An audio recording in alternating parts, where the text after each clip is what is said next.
and welcome to Take on Tech. Here we endeavor to always keep you updated on all matters technology. And today is not different because we have tech news, tech of the week, and so much more just for you. For you to remember is the hashtag Take on Tech at KBC Channel 1. My name is Stephanie Ayieta, and here is the question of the day. So digital resilience is about organizations being able to continue to operate despite negative impacts that they've experienced.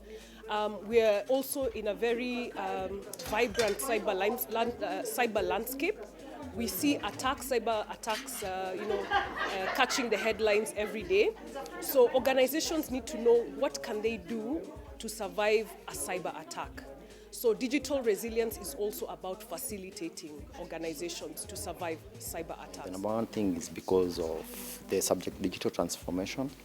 We keep talking about it, but very many people fail to understand that to be able to tap into the opportunities that come with it, there's a lot of investments that need to be done in terms of finance, human resource, and also the infrastructure, so that it enables you to be able to recover in terms of the dynamics that come about when maybe you are under attack or maybe when you have a downtime. So it's very important to take in cognizance that it's very important to address those four pillars. So what that basically means is you being able to operate digitally and then overcoming the threats that come about when you're operating in the online space. So these threats include online harassment, cyberbullying,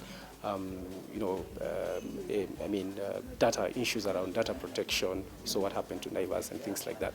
So being able to navigate the digital system, overcoming those threats that are there when you're working in the digital era. As you have heard, those are some of the responses we've gotten from the question of the day. And we want to ask you the same exact question. What is your understanding of the digital resilience and why is it important? Talk to us using the hashtag TakeOnTech at KBC Channel 1.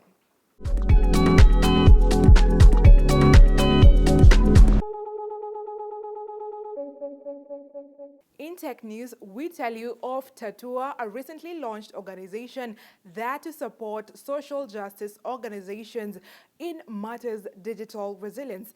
And internationally, we let you in on Twitter's current status, that is after its U-turn, giving back the blue tick to celebrities. More on this in our tech news roundup.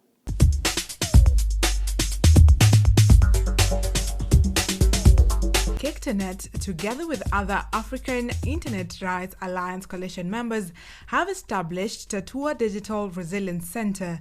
The aim of this organization is to offer a bouquet of services to social justice organizations in East Africa to enhance their digital resilience, quickly respond to and recover from digital threats, and harness the power of technology to enable them to achieve their mission in a digitally changing environment. This is because over the past decade, technology and digital platforms have emerged as critical instruments for the promotion of human rights. Social justice organizations in Africa are increasingly relying on technology and digital platforms for their work. However, they have not fully grasped the extent of their dependency on digital technologies, and neither are they fully aware of the opportunities and risks presented by the digital environment for their work. Some of the challenges experienced by organizations in the region include the shrinking civic space, restrictive and hostile operating environments, their limited capacity, knowledge, and awareness of digital resilience, the adverse impact of COVID-19, and funding limitations that inhibit their activities. The center is therefore set to provide support to social justice organizations in Kenya, Tanzania, and Uganda working to advance digital rights, and thereafter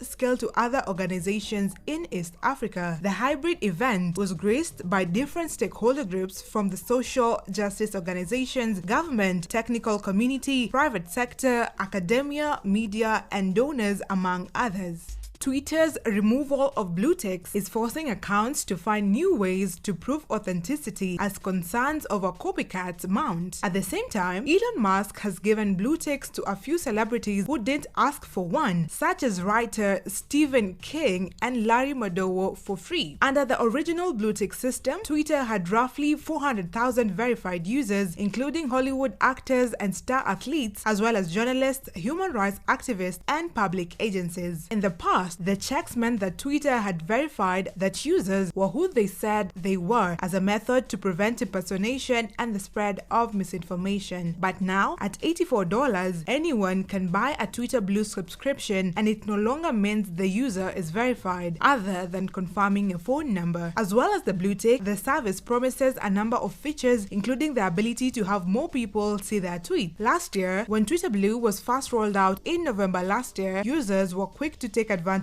of the opportunity to essentially buy this symbol of authenticity. Accounts impersonating famous people and corporations, including Musk himself, flooded the platform. This forced the second richest man in the world to halt the verification process, but not before worried advertisers pulled their contract. Twitter Blue was relaunched the following month with the new systems to denote different types of verified accounts to help keep bad actors in check. At the time, it did not require organizations with legacy checkmarks to pay for a subscription service in order to keep it, but this is no longer the case. In the case of a fake New York City government account, a lack of verification in such cases could be confusing at best and dangerous at worst. Users may now need to dig deeper and look for other clues to spot who is genuine, such as old tweets or a high follow account.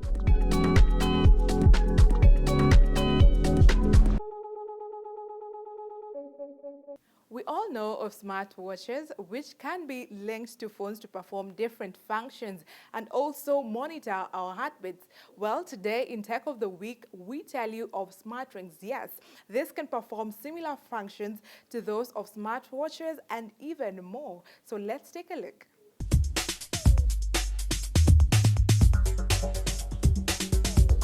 Forget traditional gold bands. Smart wedding ring allows you to feel your partner's heartbeat in real time. If you're always wondering why your partner hasn't replied to your messages, a smart ring that reassures you they're still alive could just be the thing. The 400-pound smart ring transmits the pulses of your partner by sharing information via an application. They are wearable electronic devices with functions similar to smartwatches. They typically allow the user to monitor his or her heartbeat and make a contactless payment. It is a fast-growing tech sector reported to be seeing global sales rise by 21% a year. Each ring is connected by Bluetooth to an app on the wearer's smartphone, and via the app, two rings can be linked together. As long as their mobile phones are connected on the internet, they get a real-time heartbeat. If either is offline, they get the last recorded one. It also flashes a red line around the edge to animate the heartbeat like a hospital electrocardiogram, making it a quirky alternative to the classic gold wedding ring. It follows the introduction of a new smart ring for women that monitors the wearer's menstrual cycles and sleep patterns. The downside of this ring is that the couple has to take them off regularly to charge them up. This year, the firm in Czech Republic will be launching a new parallel product, the Touch Locket, to be worn on a necklace. This has the same technology as the smart rings. Its target customers include engaged couples who might like the idea of being able to feel their loved one's heartbeat but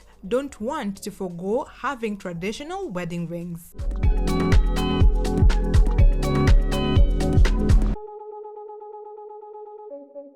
Tech Talk, let's join Grace Githaiga and the Namibian Deputy Minister for ICT for another interesting conversation. Let's listen in. Welcome to the interview section of Take on Tech, in which we discuss technological concepts and debates and breaks them down in an untech way. The Namibia Deputy ICT Minister has been visiting Kenya for 1 week, and we got an opportunity to interview her. She'll be speaking to us about the Africa ICT landscape. Her name is Inamutila Theofelus.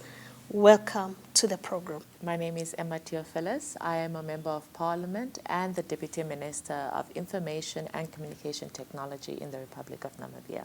Namibia is a very large country with a population of 2.3 million people, a country that is quite a young democracy.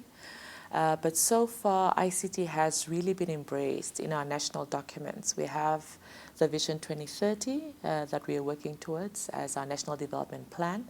We also have what we call the Harambee Prosperity Plan, which is an adjacent accelerating plan introduced by His Excellency the President, Dr. Githaiga, where he even through the recommendations of that plan has put together a Fourth Industrial Revolution task force to try to drive a digital transformation agenda in Namibia. We have 90% broadband coverage in the country. We, of course, are connected to the West African cable, but we have just also facilitated the landing of the Google Equinox cable in Namibia. As you know, we're not a landlocked country, so much of the landlocked countries in the Southern African region also depend on us for connectivity. We have a robust ICT legislative with about 11 legislations that are in operation as we speak and 5 that we are drafting. Key amongst them being the cybercrime bill we're drafting and the data protection bill that we're drafting. So we have a very conducive environment for telecommunications in the country, for innovation, small population but vibrant, and that embraces a future where ICT could be a transformer of our development and our employability in the country. Many African countries are battling between giving basic provisions to their citizens and embracing emerging technologies. I've had conversations in Namibia where some sections of society are saying, why are you pushing this digital transformation agenda when some communities are not even connected to electricity? Where is the balance? What should come first, the horse or the cart? So some of the threats really for African countries in that context and with that background is that as we are working towards developing our countries with the most basic abilities for our citizens to have, such as electricity, water, schooling, a proper healthcare system, there is an opportunity to leapfrog. And with that leapfrogging opportunity where more Africans are coming online, there are threats around privacy, threats around cybersecurity.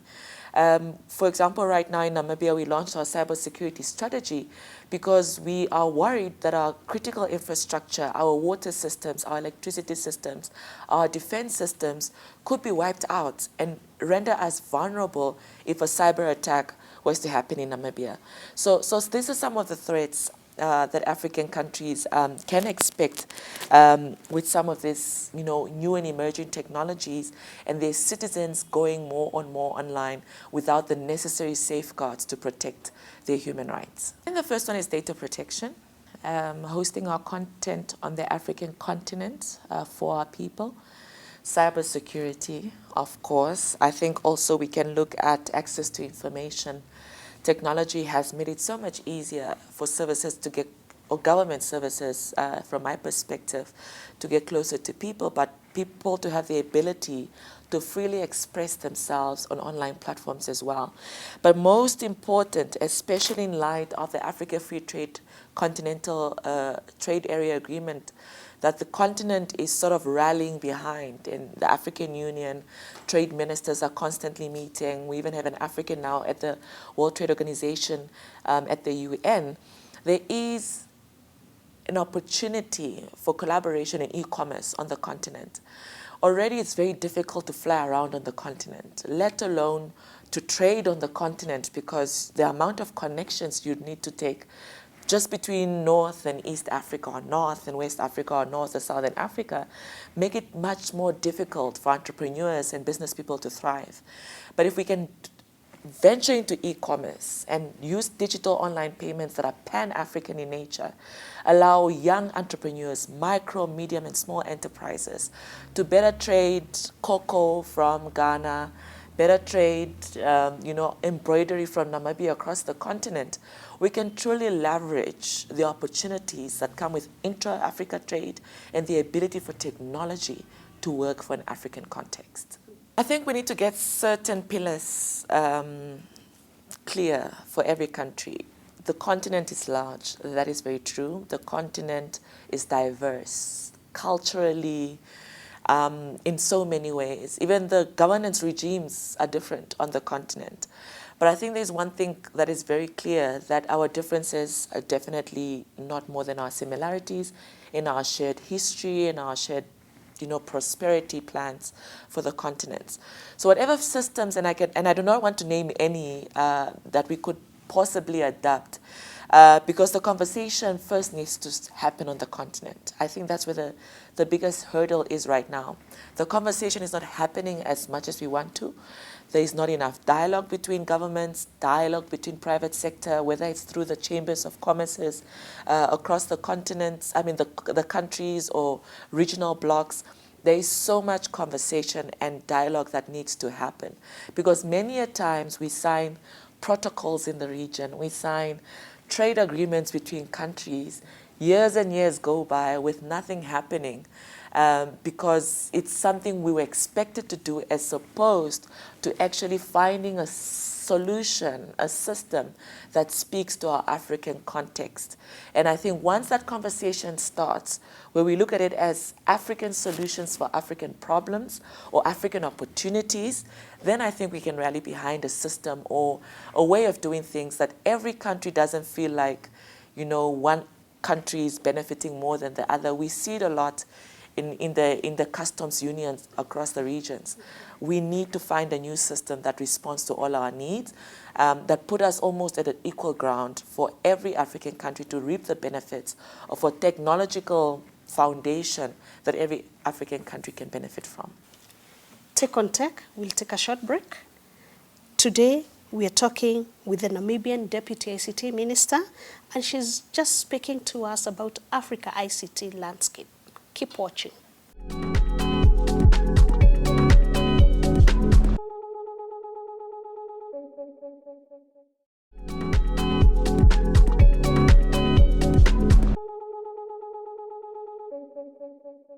Welcome back to the interview section of Take on Tech, in which we are looking at the Africa ICT landscape with the Namibia Deputy ICT Minister.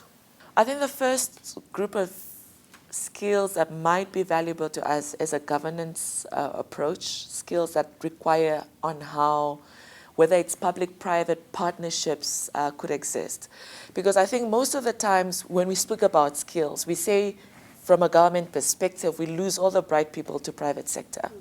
And there aren't enough public-private sector partnerships that could actually drive the agenda that government and private sector could be happy about. So if it's a skills issue, let's get the skilled people from private sector to help government. If it's a governance issue, let government put the necessary laws, policies, process, institutions, and systems, as my president says, to facilitate a conducive environment for private sector to thrive. It shouldn't be dependent on the government of the day or the leader of the day. It should be processes and systems rooted in the prosperity of the country and prosperity of the people. So interestingly enough, about 2 weeks ago, I hosted an Estonian delegation in Namibia. One of the undersecretaries of the Foreign Ministry paid a courtesy visit to Namibia, a working visit, and we linked up private sector players to see how we can move this digital transformation in Namibia and look at Estonia as a case study. And there's one thing the delegation said in many of our meetings. They said, in Estonia, the only thing they can't do online is get married. But every other service, every other thing they do online. And I think it's possible for Africa, maybe not to that extent as of yet, but having government services get closer to the people, whether it's you registering your school for your child, let it happen online, where an African mother doesn't have to drive and spend money kilometers to just register their child for school, where somebody doesn't have to drive to 4 different government departments to get a passport, to get a driver's license, to get a permit for this and that, where it can all happen in a central one-stop shop because the systems are speaking to one another. The amount of time that saves citizens, the amount of money that saves the state, and the potential that the economy can reap for that is huge. So we are wasting most of our money. We are wasting valuable government time and services to the people because we're not digitally transformed to a level where services get to the people and the people don't have to come to get the services or beg for those services. So for me, digital transformation for Africa as we speak, it's as simple as that. Making the systems more efficient, more effective, and saving governments millions and trillions and billions of dollars in order to invest it where it matters most. That is a digital transformed Africa I wish to see. Okay. That's it from our interview section of Take on Tech, in which we were talking with the Namibia Deputy Minister for ICT, Emma Theofelus, and she was speaking to us about the Africa ICT landscape. What are some of the issues and how can African countries collaborate to ensure that the ICT landscape is robust in this continent? Please continue following us on our social media handles, and that's at KBC Channel 1 across all social media platforms. My name is Grace Githaiga. Keep watching.